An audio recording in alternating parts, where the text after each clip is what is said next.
Hi friends, இன்றைக்கி மார்க்கெட்டில் ஒரு நல்ல கேப் அப்பு. ஒரு ஃபால் வரணும்னு எக்ஸ்பெக்ட் பண்ணி தான் புட் சைடில் ட்ரேட் பண்ணியிருந்தேன். ரொம்ப நேரமாக கன்சல்டேட் ஆகிட்டு இருந்துச்சு.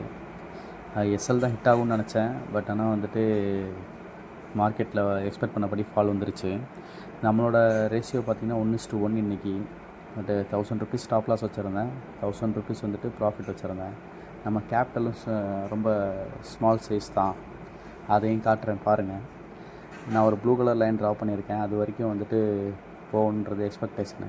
பட் அந்தளவுக்கு ரீச் ஆயிரும். அதுக்கு மேலே போச்சுன்னா 420 வரைக்கும் போகணும்.